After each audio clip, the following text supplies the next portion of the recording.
and a wonderful time for us to be together in this avenue to study God's Word together. We're going to be in Proverbs chapter 9, possibly Proverbs chapter 10 tonight, just depending on how well we do. We boogie right on through. We'll see what we can do. And once again, we welcome those who will be joining us later on by way of YouTube or Facebook as we upload this material. You won't see me, but that's to your betterment, and this will be an audio only kind of deal right now, as we are struggling with some technology. Such as life, the work goes on, and we're not going to slow down one bit because of it. In Proverbs chapter 9, Solomon begins wisdom as he personifies wisdom as a lady hath builded her house. She hath hewn out her 7 pillars. Now, Solomon is going to describe this wisdom woman as a generous woman of hospitality. And he says that she's builded her house and has hewn out 7 pillars. Are we to make anything out of these 7 pillars? So when you look historically, houses were generally built with 4 pillars. Your just common average home. For a home to be hewn out with 7 pillars, there would have probably been a second story. There would have probably been a more accommodating place. Now, the commentators all over have made all kinds of things out of the figures, out of the furniture of this. I tend to lean more towards this is a large and well-appointed place of hospitality that wisdom provides. Now, when you think about pillars are that which are built upon. They carry, right? They are what hold the weight, if you will. And pillars in the Bible have been likened unto people. You remember in Galatians chapter 2 and verse 9, Paul said, when James and Cephas and John, he said, I perceive them to be pillars in the church. In Ephesians chapter 2, I think it's around verse 20, Paul writes, and are built upon the apostles and prophets, and which are the foundation, and Jesus Christ being head of the corner, or him being chief of the cornerstone. Those kind of building images are used to show trustworthiness, to show fortitude and integrity in a structure. Does anybody have anything they want to add or talk about regarding the 7 pillars? When I think of pillars like that, I think of like the way the Amish build their barns. Post, they call them, post and Post, they call them post and beam, but Right. that would be a pillar What's at all. amazing is to see the community of the Amish carrying those things across a field and turning them. And you think, that structure is massive. But they get it done, don't they? And they raise it up without a crane. Yeah. Incredible.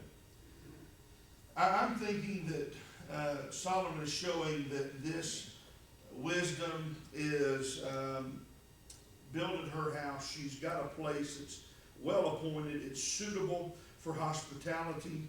And it says here, which goes into hand in verse 2 with it being well appointed. She's killed her beast. She hath mingled her wine. She hath also furnished her table.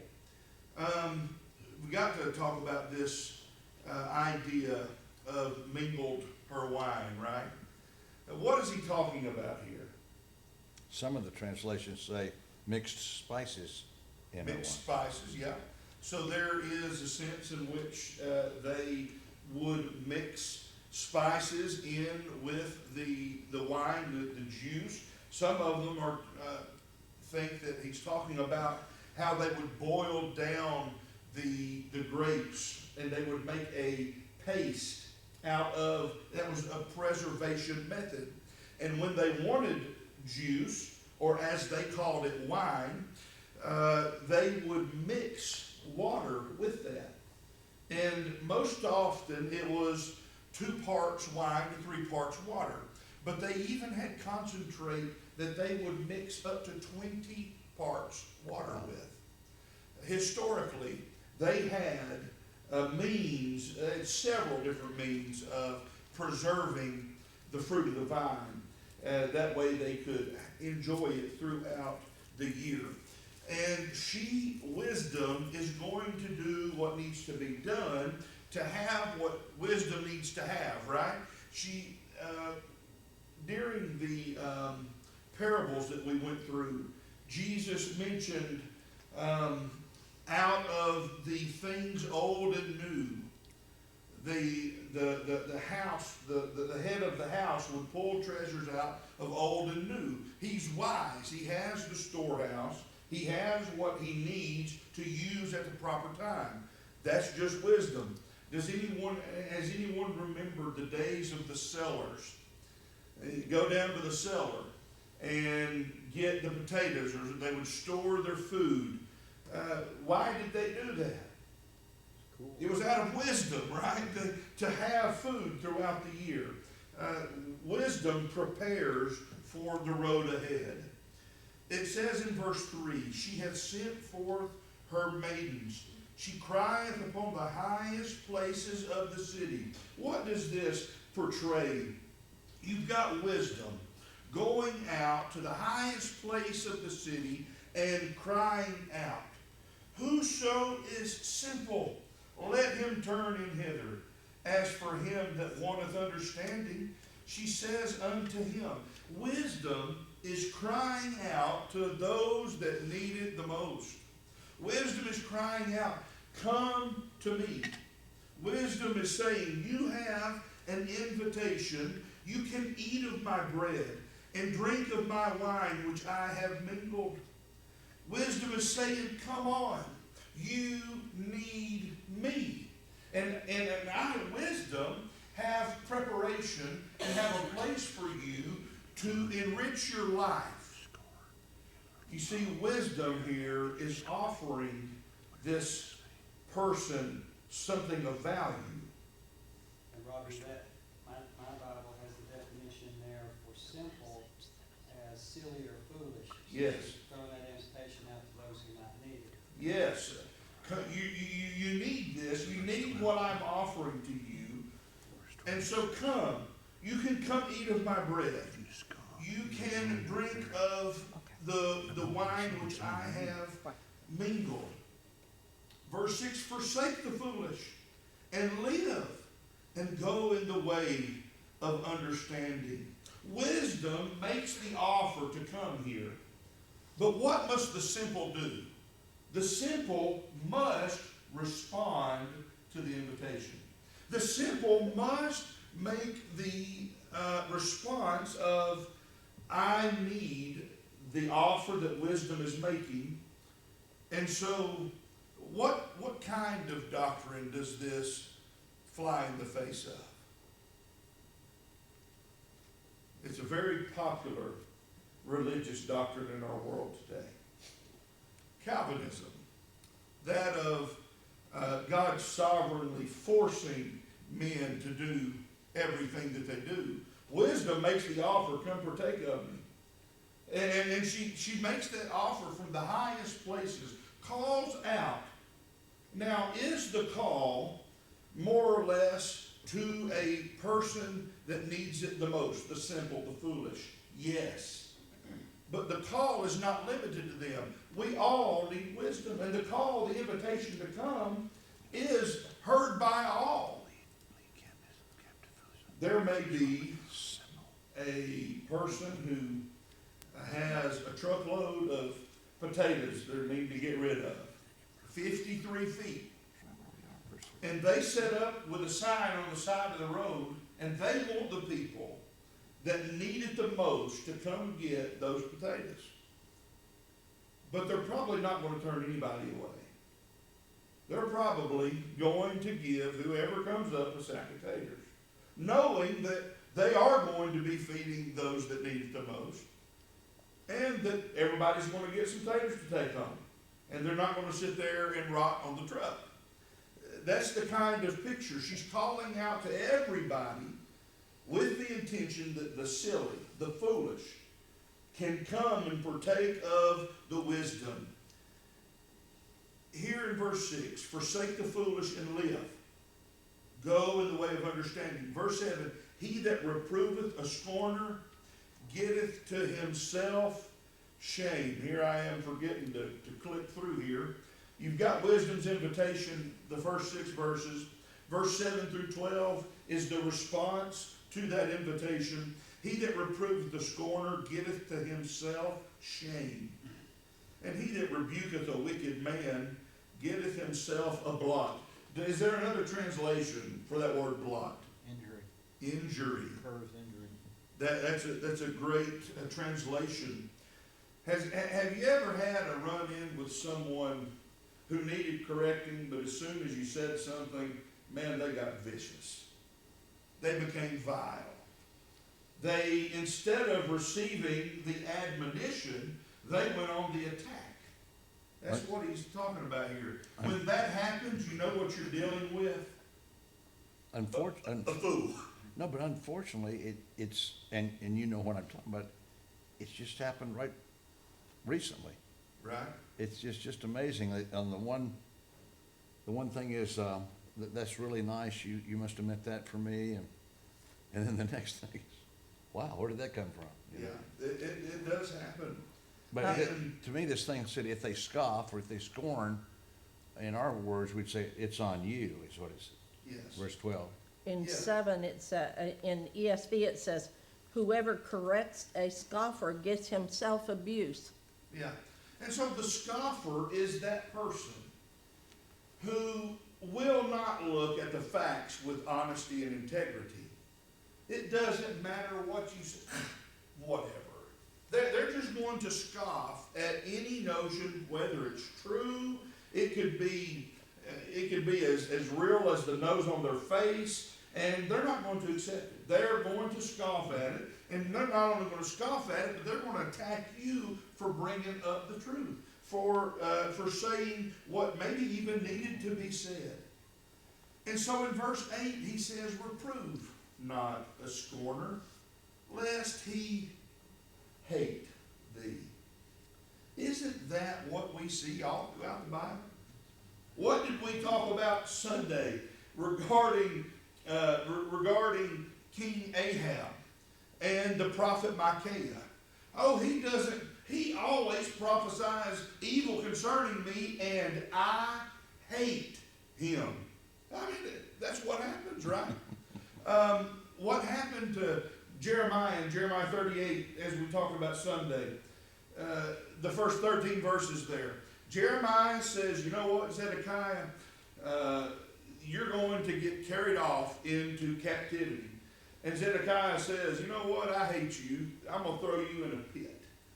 I'm going to put you down in a pit, and you're going to languish away there. And that's what happens when you reprove a scoffer, when you reprove a scorner. You're going to injure yourself. It says you're going to get shame, verse 7. Reprove not a scorner lest he hate thee. Rebuke a wise man. You look at the contrast between a scoffer and a scorner, and we'll just say a saint. Someone with wisdom. You've got a scoffer on one hand, he'll turn and hurt you. A saint, he needs correcting. He needs rebuking. You rebuke him, and what is his response? Love. Go ahead. The admonition about not casting pearls before swine is not just the waste of the pearls. That pig's going to cut you with his tusk. Yes, he will rend you. Right. That's the principle that is being that's being made here. You dealing with dogs and swine. You're going to get cut and bit. You're going to get trampled on. That's the character of people. It was the character of people in Solomon's day, and it was the character of people in Jesus' day. And guess what? Nothing's changed. It's the character of people today. It's always been that way. The scoffers. What is it about the scoffer, about the scorner, that makes them respond in these ways? The truth, I guess. The truth, yeah. 13. Yeah. Maybe their honesty with it. There's some kind of character trait or character defect that it's got to deal with their heart for sure. But there's something wrong with a person who responds in these ways, dealing with truth. Pride. That's got to be involved in this issue. Some people are too good to be corrected. Some people are too perfect to be corrected. Some people know too much. They are too smart. They've got it figured out. And how dare you bring up an opposing view or challenge a stance? They're worldly. Worldly. They're not looking for eternal life. They're only looking at what's here. Right. And they've built the mansion of their shallow facade of who they are. And anything that could challenge that, they've got to stamp that out in a hurry. And they do it with hate, love. It says a wise man will love thee after rebuke. Why is that? Why would a wise person respond with love toward a rebuke? Because you're helping him please God. You're helping him please God, absolutely. You are perfecting, in a way, their doings, which helps them have a right standing with God. Maybe you rebuke a righteous man or a wise man because he did something that could have been detrimental to the relationships within the group.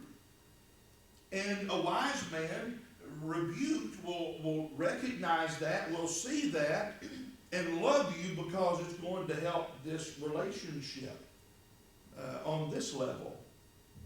When we help the relationship on this level, it only strengthens the relationship on that level. You see, we've got to be right with God and man. That's the only thing that you have to do to go to heaven is to get right with your fellow man and God. You get right with your fellow man and you get right with God and you will be heaven bound. It's that simple. Those are the two things. That was what the entire law hinged on in the old covenant. Love the Lord thy God with all your heart, soul, mind, and strength. Get right with him. And the second likened to it, love your neighbor as yourself. You get right with God and you get right with your fellow man and you're right. It's getting close to scoffing when you say, oh yeah, but who is my neighbor? You know, that's almost scoffing. Absolutely. Well, that'd be really easy if I knew who my neighbor was. You know? Yeah, absolutely. In verse 9, we've got great contrast going verses 7 through 9 between the scoffer and the wise man. It says you rebuke the wise man and or give instruction to a wise man, and he will be yet wiser. Teach a just man, and he will increase in learning. What is the antithesis of what he just said? What's the opposite of the wise man who increases in learning and the wise man who is wiser? The foolish man, you can't teach anything. They know it all. They've got it all figured out. And so you can't learn if that is your attitude. If the basis of how you go through life, the platform is, I've got it. Well, then there's nothing of value anyone can offer you. If you've got it all, then nobody can offer you anything. I quoted a guy recently, and he said, I don't see this anywhere in the Bible. And then he said, and I have read it several times. So just throwing that in there, is he assuming I haven't? You know what I mean? Right. You know how many times I have found something in the Bible in which I have read several times? Right. It happens all the time. Just Sunday. I'm teaching the Bible class, which I have prepared and spent time doing. And Steve makes a comment, and I'm like, hadn't seen that before. Really appreciate that. It happens all the time. But it made you wiser. Value. Made it wiser, made you learn more. Absolutely. And that's the value of these settings. And, you know, you guys have been studying the Bible, many of you longer than I've been alive. I know that there is value in the way that you have studied and viewed Scripture.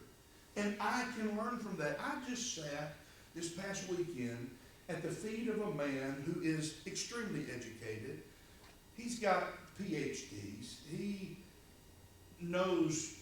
reads Greek fluently. I watched him learn as he taught. It's incredible how that works.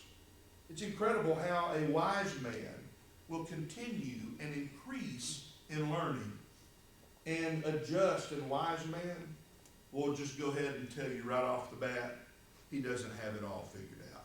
He doesn't know it all. Who knows it all? God. There's your one person, there's your one entity that has it all figured out. And anyone else? I mean, we think a lot of times about those inspired apostles and those men who were speaking and living inspired by the Holy Spirit, and they didn't have it all figured out. That wasn't the point and the purpose of inspiration. Paul in Ephesians 3 said, when you read what I have written, you will understand my knowledge in the mystery.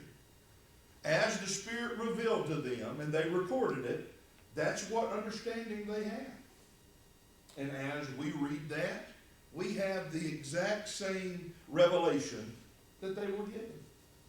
It's incredible when you think about it and you look at it in that light. In verse number 10, he says, the fear of the Lord is the beginning of wisdom. We started with that in chapter 1 and verse 7. The fear of the Lord is the beginning of wisdom, and the knowledge of the holy is understanding. Who is he referencing when he says in knowledge of the holy? God. Yes. But in the Hebrew, it's plural. It's plural. What does that drive towards? What does that push us towards? When we're talking about, there is a plural word for God in the Old Testament that we read, Elohim. But when he's talking about the knowledge of the holy, and that is plural, it pushes us towards the Godhead, the Trinity. That there being more than one, three in one. There is and always has been the Father, the Word, and the Holy Spirit.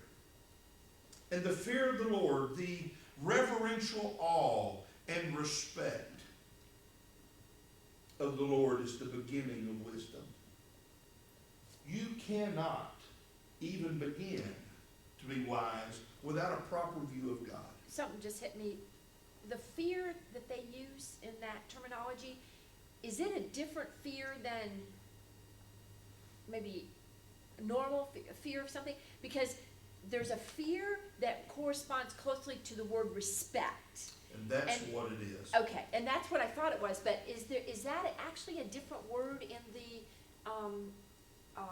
would be Hebrew in there? Would be Yeah. Hebrew. I would have to look it up. I Yeah. would have to look at I that. just know if there was two different fears. There's, in the Hebrew and in the Greek, there's a lot of different words. And sometimes those words mean the exact same thing. And what always determines the meaning is Context. context. It just over and over and over.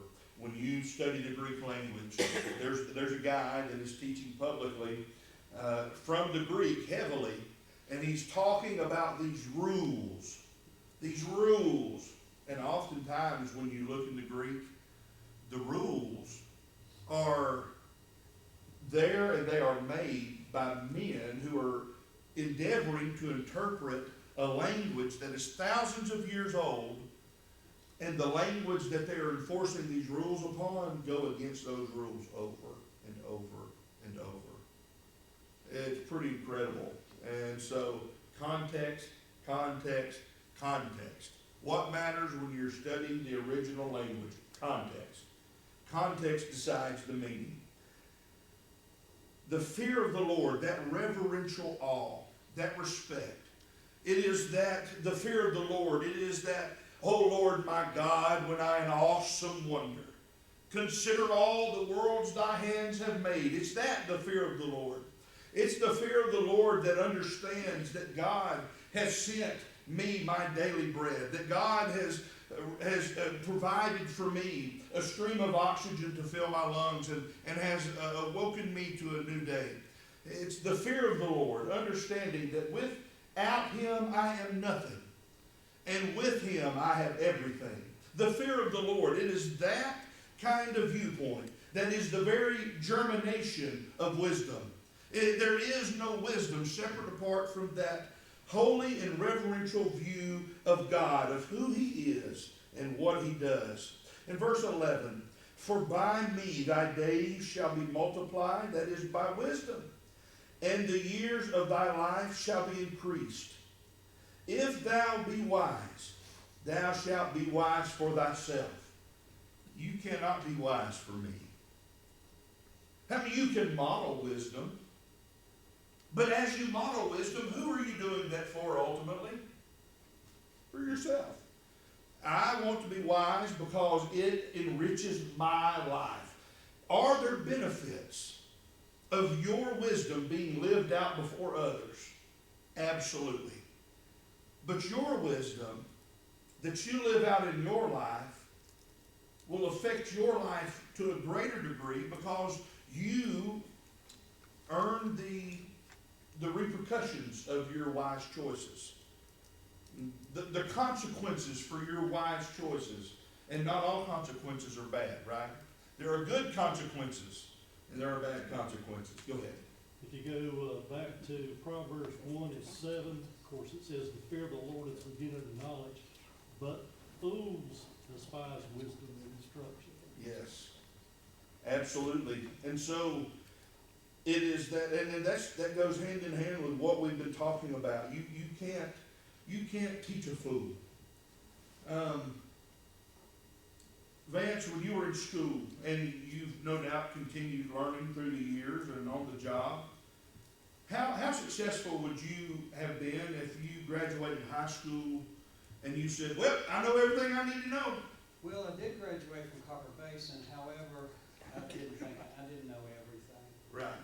quite a bit. Have you learned quite a bit through the years? Oh, yeah. Yeah. And relearned. And relearned, and then through the years, new techniques. It's in every what if in the space field. What if we were stuck in 1964? In our approach to what we're doing, would we be where we're at today? Absolutely not. We have to continue to learn, continue to dig, continue to be viable with the information, with the truth that we learn, and allow that to affect us, to motivate us, and to push us on to greater heights. The same thing is true with life. The same thing is true spiritually. You see, there's a lot of spiritual application to all of these things that we've not that we've not really made in detail. But if you're wise, thou shalt be wise for thyself, but if thou scornest, thou shalt bear it alone. Robbie, one more thing on the word fear there. Uh-huh. My version's got Strong's definition from the Hebrew word. It means morally reverence. Morally So reverence. that fear that's morally reverent. Yes, it has a spiritual connotation to it. I like that, morally reverence. If you scorn, you'll bear it alone. How many people are coming to the aid of a fool to say, all right, this idiot's going to get some lashes, let me go ahead and bear him with him, you know. No. The fool's going to stand by himself and bear the burden of being a fool, right? We're not going to come to the aid of the fool.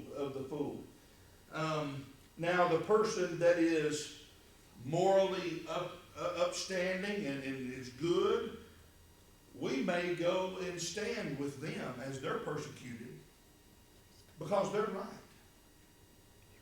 But the fool, we're not going to go save them. They're going to bear the repercussions of their foolishness on their own. She thinks that this is accept my gift. In verse number 13, So much more. did you have a comment? I saw a hand go up. Verse 13, we have the contrast between the gracious, wise woman and the fool. A foolish woman is clamorous. She is simple and knoweth nothing. For she sitteth at the door of her house on a seat in the high places of the city. This is folly's invitation to call passengers who go right on their ways. Whoso is simple, let him turn in hither, the fool says, and ask for him that wanteth understanding. She saith unto him, stolen waters are sweet, and bread eaten in secret is pleasant. But he knoweth not that the dead are there, and that her guests are in the depths of hell. What a contrast between the gracious wise woman and the fool. The gracious wise woman has said that she had built her house. She, in wisdom, is prudent, is industrious, is prepared, and has this invitation to come and eat, to come and drink, to come and partake of the wisdom that is offered. But the foolish woman is said to be clamoring. What is that? Is there another translation? Do you have another word? Mine says loud. Loud. In wisdom has loudly given an invitation to come and partake of truly good things. This foolish woman is loud for the sake of being loud. Mine says loud and seductive. And seductive, absolutely. To draw you in. Here it says she is simple and knoweth nothing. Wisdom has something of value. The foolish know nothing. Now watch this. She sitteth at the door of her house on the seat of the high place of the city to call passengers who go right on their ways. Whoso is simple, calling out. Why is she calling out to the simple? Because they're silly. Because they're silly. She's not going to convince a wise person to come. She is limited in who she can try to seduce to come take part of her foolishness. But wisdom is able to call both crowds. Wisdom has something to offer the wise that is more wisdom. Because the wise will continue to learn. But the wisdom can really affect the silly, the foolish. But the foolish woman has nothing to offer the wise. She knows nothing. and she really has nothing to offer. What is she trying to convince him of in verse 17? It's good to be bad. That's what she's trying to tell him. Being bad is good. Stolen waters are sweet. And bread eaten in secret is pleasant. Wisdom here offers a public feast prepared for in honest fashion. But here the foolish woman is not so. Her See, ways she's- in spiritual death. And what she's doing, wisdom offers a feast. Foolish woman offers a funeral. And the bad thing is it's your funeral if you go to her house. What does he say in verse 18? But he knoweth not that the dead are there. The foolish woman's basement is full of death. The fools that have gone to partake of her sweet stolen waters and her bread eaten in secret have gone to eat their own damnation and their own corruption, their own sin, and that her guests are in the depths of hell. But it also says, it says whoever is simple, both the wise woman and the loud woman. Mm-hmm.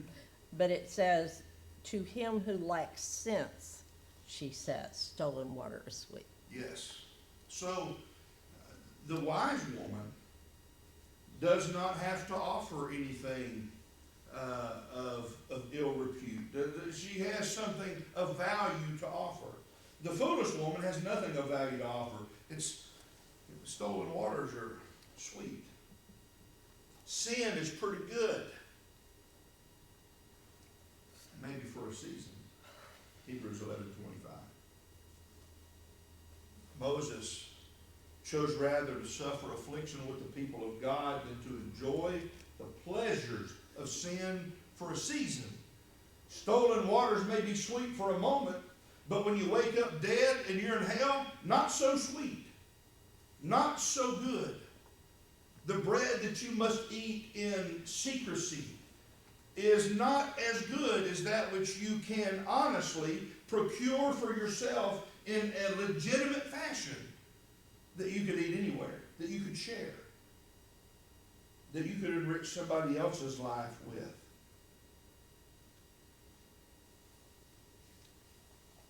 Have you ever known someone who chose the sweet stolen waters and the bread of secrecy over the wisdom of hard work, labor, that providing for themselves something that they could be proud of? You see, when we're industrious and we work and we earn, we can have pride, no matter how meager. If it's a bologna sandwich, I earned it. I can be proud of it. Doesn't matter whether it's filet or it's falafel. You have earned this yourself, and you don't have to eat it in secrecy. You don't have to feel guilty about it. What does a life filled with guilt and shame and secrecy do to you? What does that do to a person? What does the angst of sin do to a person? Weighs them down. In Hebrews chapter 12, the Hebrews writer says, casting off the weight of sin that so besets us. You see, doing things the wrong way is heavy. You may make a ton of money in business being a scoundrel, but you're always going to have to look over your shoulder. Because when you found out, the people that you've cheated are not going to like you. They're not going to take kindly to you. But if you earn and you are legitimate in your doings, you never have to live that way. A lot of people have had ulcers in their stomach because of their own choices and decisions that they've made. And that's no way to live. That is what is called foolishness. But we can be wise. We don't have to depend on stolen waters. We don't have to depend on bread eaten in secret. We have an invitation to the house of wisdom, where is provided bread and water and every good thing that we need to be successful in life. Solomon is saying, my son, listen to me. Go to the house of wisdom. Stay far away from the foolish woman. Stay far away from that which is going to so happily destroy your life. And just partake of the feast of wisdom and not the funeral of foolishness. Thank you so much. Robbie, I need to read this to you. This is the Message, which is one of the comparative things that I look at. Then there's this other woman, Madam Prostitute, brazen, empty-headed, frivolous. She sits on the front porch of her house on Main Street, and as people walk by, minding their own business, calls out, "Are you confused about life? Don't know what's going on? Steal off with me. I'll show you a good time. No one will ever know. I'll give you the time of your life." But they don't know about all the skeletons in her closet, that all her guests end up in hell. That is the idea. That's pretty to the point. Yeah, it is. All right. Chapter 10 next week. We did our best.